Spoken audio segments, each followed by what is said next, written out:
Hey,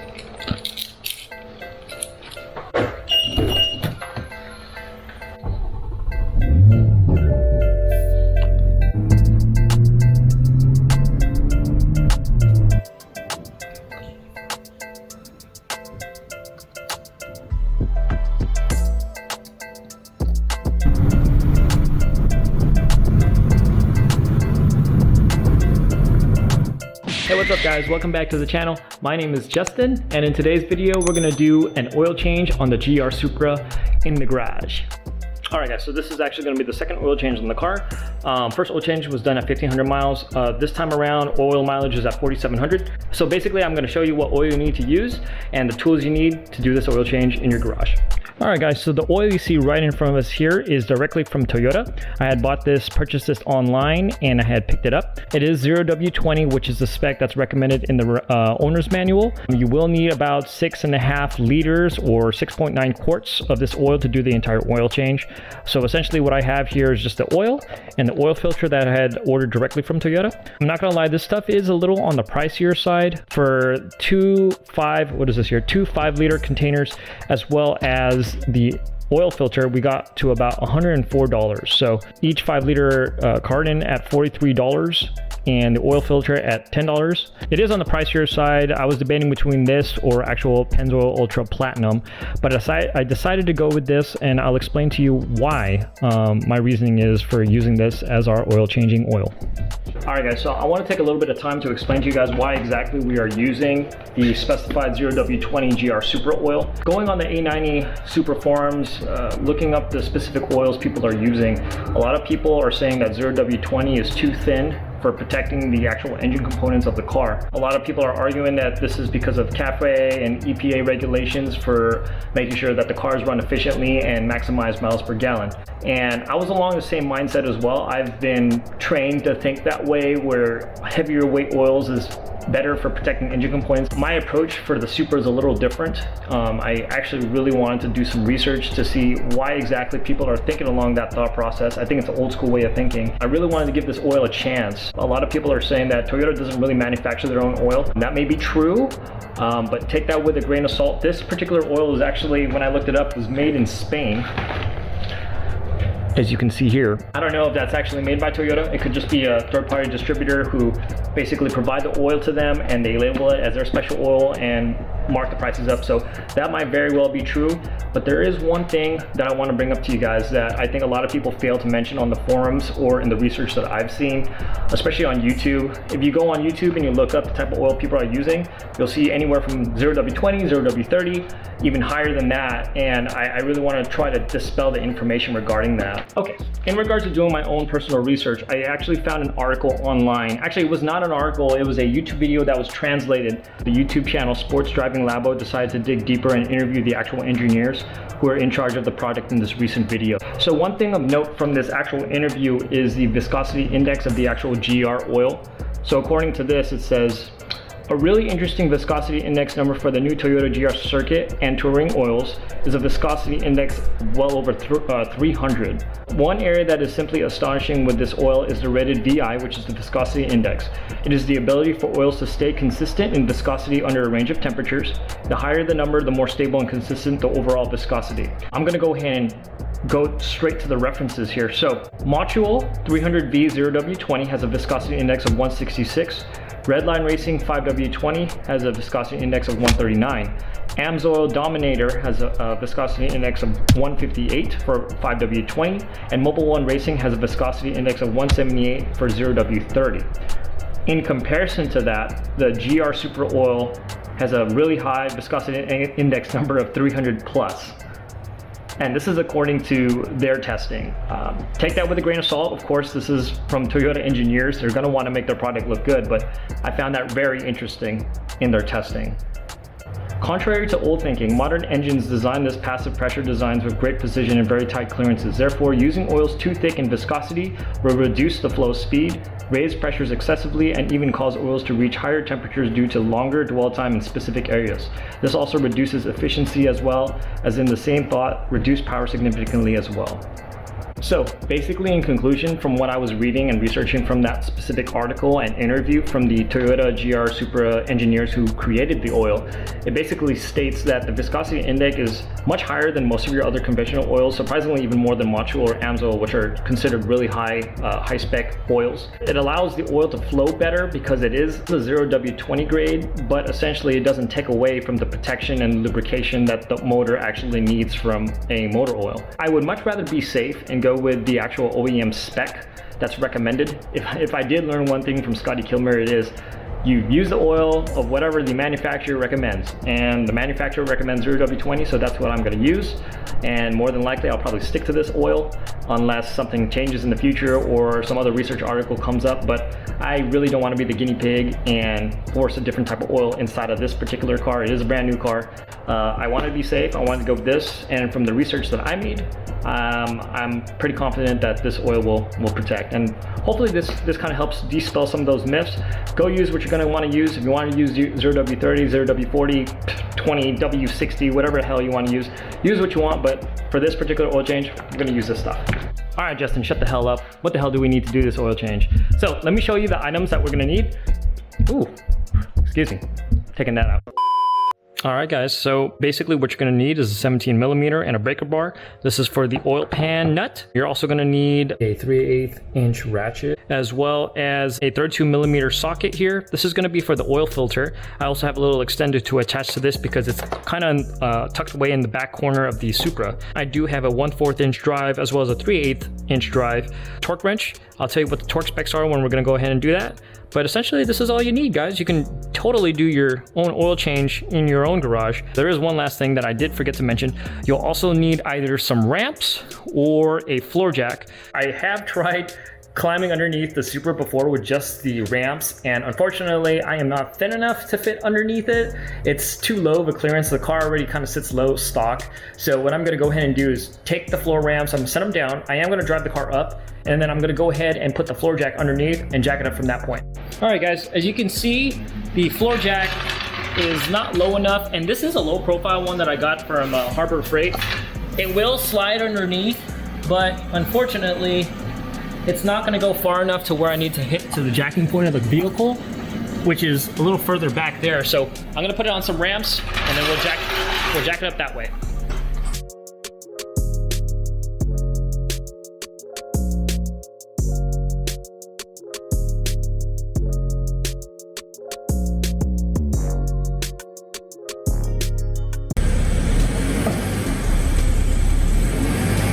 Alright guys, before I actually start jacking the car up, I'm going to take you underneath so I can show you exactly where the jacking point is.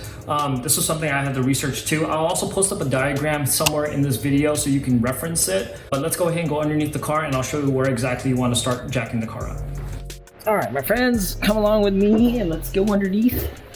Hopefully we can have enough clearance just to at least slide underneath so I can show you where that jacking point is.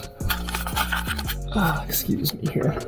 Okay, so right here is actually where the oil is going to be drained out of. Here is your jacking point right here, guys, where the large nut is. There's actually kind of an indentation area right here to allow you to put the jack pad. Let me see if I can show you guys. So go ahead and take your jack pad, you're gonna lay it right here, and this is essentially where you're gonna start jacking the car up.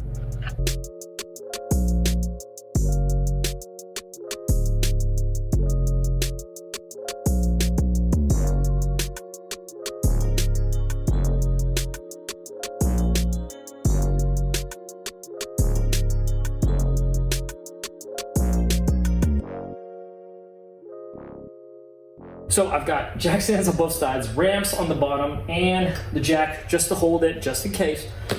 I'm really cautious whenever I work underneath the cars. You don't want to get pinned underneath the car when you're working on it. Man with GR Supra gets pinned underneath car, idiot tries to change oil by himself, big mistake. Not a very good news article. Let's see, you'll also need one of these oil containers here, guys, and a little funnel here for your oil. How many quarts does this thing hold?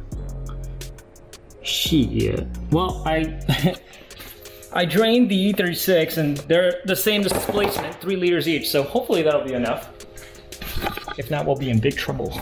We're gonna go ahead and lay some cardboard down because we do not want messy oil leaking all over our nice little garage floor here. Get in there, dudes. Okay. Good.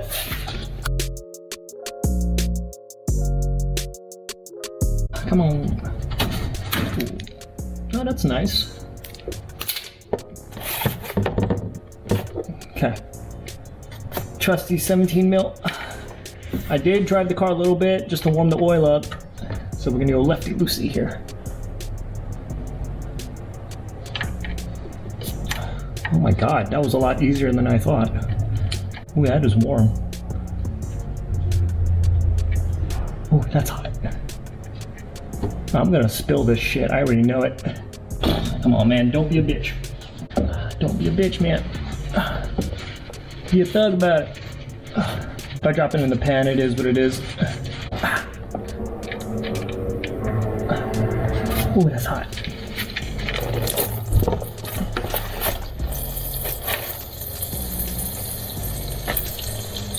All right, that'll do.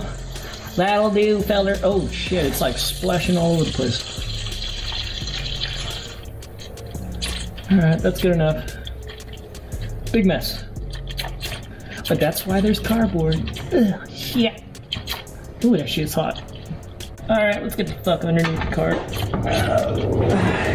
Alright guys, let me show you something. So I literally just got the bolt out, and check this out. So the last time I actually got the oil change was at Toyota. It was for free. I believe you get 2 free oil changes there, but I'm not gonna go back because I trust myself more than I trust some of those techs working on my own car. And here's the reason. Look, check this out. There are 2 crusher nuts placed on this car. Essentially, you've got 2 crush washers on here from supposedly the BMW Supra tech or the specialist. They have to at least have 1 tech that's specialized in working on these cars, and supposedly this tech was, but forgot to take the original crush washer off the car and just put a copper one on, or one of these other ones on, or they just straight up just didn't care and just kept it on there for no reason. But yeah, that's why guys, I always say just do your own maintenance if you can, and that's the only way you can, you know, get more familiarize yourself with the car. But yeah, essentially you got 2 crush washers straight from Toyota when they did the car. Yeah, so let's go ahead and let the oil drain, and we'll start unbolting the top where the oil filter is. We're gonna go ahead and pop the bonnet, aka the hood. You gotta do 2 pulls here because it's a BMW.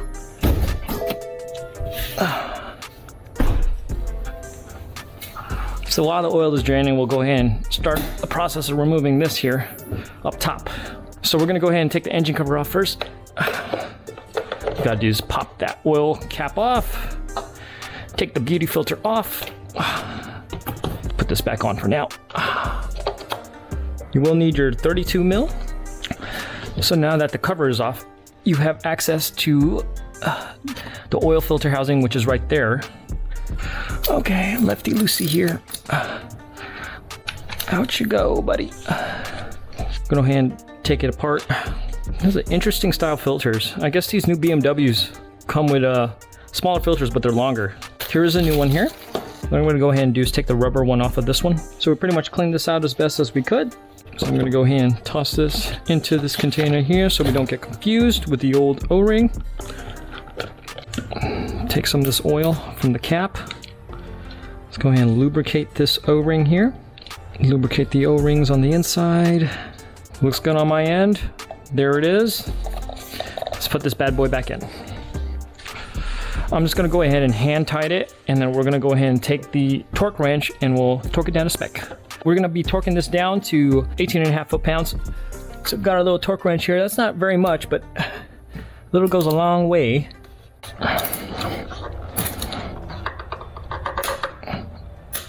Okay. Don't forget to loosen back up your torque wrenches, guys. You don't want that to wear on it by leaving it on the setting you had last, so make your stuff last longer. All right guys, so we're gonna go back underneath the car. We've got our 17 millimeter, and we're gonna take our 1/4 inch drive torque wrench. We're gonna be doing this to 25 millimeters, just like the oil filter cap. So that's gonna be about 18.5 foot-pounds. Say hi. Hi, Mick. So this is our drain bolt, and these were the two old crush washers that we had. Unfortunately, the oil filter that Toyota supplied to me did not have an extra washer. Sometimes they do provide that in there, but I guess they were kind of cheapskates about it, so they didn't give us one. But that's okay. I do have a set here with various size copper washers, so you can buy one of these on Amazon. What I'm gonna go ahead and do is just check the size on these and compare them to see which one fits best. So this one is aluminum. This one did come from the factory, and this must be the copper one that the Toyota tech used. So let's go ahead and check it out. Okay, well, this one is visually bigger. Unfortunately, this is the only size that I have that actually fits. It's slightly, well, it is on the bigger side, but we'll make it work. We'll have to. This is future Justin talking. In hindsight, looking at this was a big mistake and a huge misstep on my part. The millimeters does make a difference, guys. I made a mistake by putting this on. I put new oil in just to find out that it was leaking later when I checked underneath before I checked the oil level. So don't make the mistake I did, guys, and make sure you have the correct spec washer. That way you don't have to do what I did, which was drain new oil just to put it back in. So that's that. So what I'm gonna do is torque this down, add the oil, and hope that it doesn't leak. Oh my god. Oh my god, what a fail. Okay. Oh my god, this thing is not going the way I wanted it to. I'm gonna go ahead and just wipe everything up underneath the car, guys. But we should be done. Once I add the oil, I'm just gonna make sure that nothing's leaking. So no one's gonna judge me if I leave this dirty, right? No? Yeah, no, just me. So, about that 0W20 being wet like water. Look at that. Drip, drip, drip. But, I mean, like I said, I mean, if the engineer said that this is what you should use, I'm not gonna argue. But look, there's like no sticking. I'm gonna listen to what they say. I don't know. Don't listen to me if you don't believe me. Gonna go ahead and start adding the oil into the vehicle. It's about 6.5 liters. I'll try not to spill like a noob.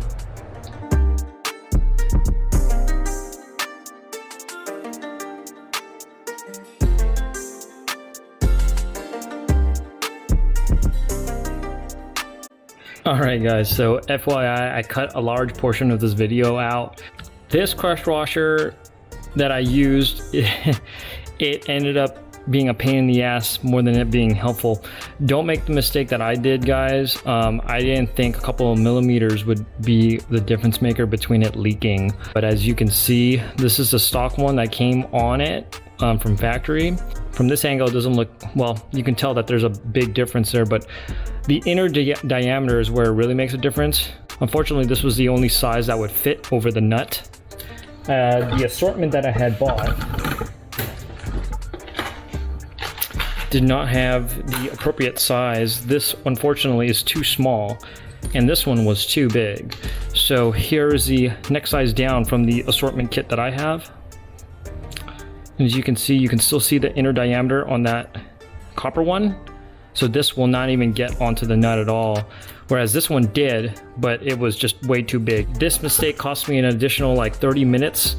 And I had to drain it back out, and I was quick enough to actually put the other copper washer that came on the car on the last oil change. I just used that, I turned it over, and I just put it back in. So that actually kind of saved my ass. Maybe I was lucky that the tech actually put two of them on there, because my dumbass did not have the correct crush washer. But right now I'm just waiting just to make sure that it doesn't leak. So far it looks pretty good. And then we're gonna check the oil level. But yeah, don't make the same mistake I did, guys. I'm gonna keep this original one, so the next time I do my oil change, I'll make sure that I have the correct one in size before I even drain it. So that's that. All right guys, we're gonna bring the car back to level, and then we're gonna go ahead and check the oil level right now. Because of genius German engineering, we don't have a dipstick, so we're gonna have to go through the settings. So you're gonna go to My Vehicle, and I believe it's Vehicle Status. We're gonna go ahead and check the engine oil level right now. We're gonna measure engine oil level. All right, so we just started the check measure engine oil level. I had to let the car idle for a little bit to get the engine up to temp, or otherwise it doesn't let you check it, which is utterly stupid. Gosh, I really wish I could just put a frickin' dipstick in this damn car. But it is what it is. I'm not gonna argue it, so let's see what it says. Alright, moment of truth here. Where are we at, buddy? Engine oil level okay. Alright, looking good. We're right here at the max, so I am good with that. So now let's go ahead and reset this bad boy. So, if I understand correctly, you gotta push the start button 3 times quickly in succession. 1, 2, 3. We are now in diagnostic mode. What I'm gonna go ahead and do is push this little odometer button here on the bottom left. Hold that down. Engine oil reset possible. Let go, I'm gonna hold it down. Okay, reset in progress. Reset successful. So according to Toyota, 10,000 miles or until August of 2022, 2023, whatever. We're gonna do it way ahead of that. So yeah, so we're pretty much done on this portion, guys, and let's go back outside the car. All right, time to put the beauty cover back on. Come here, buddy.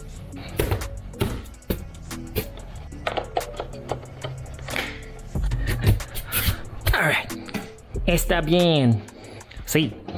All right, guys, we just wrapped up the oil change, so we finally got that oil level right where it needs to be. No leaks from the drain pan nut. Don't make the mistake that I did. Get a brand new one, guys, but the one I used should work in a pinch. Not too bad for my first oil change. Things could have been a lot worse, but definitely a learning experience. So hopefully this video helps you guys out. If you guys have a 2020 GR Supra or even a 2021, things should be pretty similar. That's pretty much it for today's video. If you find this video useful or helpful, please hit that like button. If you want to subscribe to my channel, I'd appreciate it, guys. Coming up in the next week or two, it's going to be Race Wars. I did order that part for the E36 M3. It's currently shipping. It's actually coming from Russia. So we'll see how fast they ship internationally and if it clears customs quick enough for me to throw it on the car, but definitely something to look forward to. Anyways, guys, that's pretty much it. Take care. Hope you guys have a good rest of your day. And remember, respect your elders. Peace.